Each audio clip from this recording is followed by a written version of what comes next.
जय माता दी दोस्तों आश्विन महीने के शुक्ल पक्ष की एकादशी पापांकुशा एकादशी के नाम से जानी जाती है। जैसे कि इस एकादशी के व्रत के प्रभाव से मनुष्य के सभी पाप मिट जाते हैं और उसे मोक्ष की प्राप्ति होती है।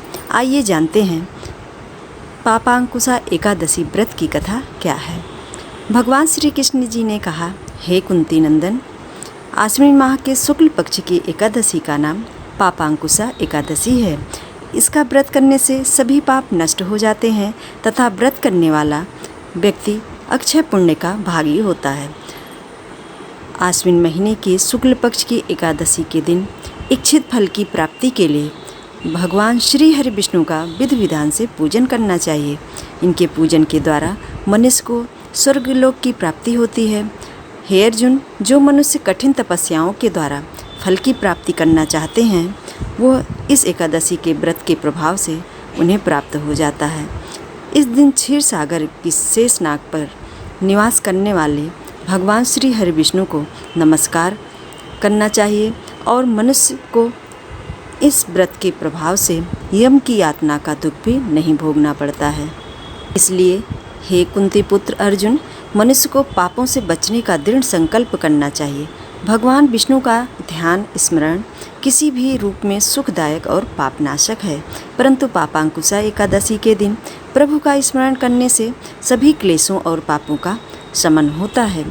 पापांकुशा एकादशी व्रत की जो कथा है वो इस प्रकार है। जैसे प्राचीन समय में विंध्य पर्वत पर क्रोधन नाम का एक बहेलिया रहता था। वो बड़ा क्रूर था। उसका सारा जीवन हिंसा, लूटपाट, मद्यपान और गलत संगति पाप कर्मों में बीता। जब उसका अंतिम समय आया तब यमराज के दूत बहेलिये को लेने के लिए आए और यमदूत ने बहेलिये से कहा कि कल तुम्हारे जीवन का अंतिम दिन है, हम तुम्हें कल लेने आएंगे। यह बात सुनकर बहेलिया बहुत भयभीत हो गया और वो महर्षि अंगिरा ऋषि के आश्रम में गया। महर्षि अंगिरा ऋषि के चरणों पर गिरकर प्रार्थना करने लगा, हे ऋषिवर, मैंने जीवन भर पाप कर्म किए हैं।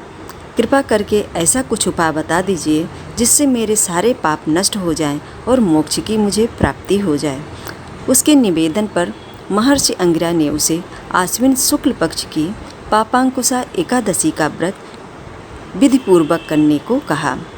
महर्षि अंगिरा के कहे अनुसार उस बहेलिये ने यह व्रत किया और किए गए सारे पापों से छुटकारा पा लिया। व्रत और पूजन के बल से भगवान की कृपा से वो विष्णु लोक को गया। जब यमराज के यमदूत ने इस चमत्कार को देखा तो वो बहेलिया को बिना लिए ही यमलोक वापस लौट गए। इस तरह से दोस्तों ये पापांकुशा एकादशी व्रत की एक कहानी है।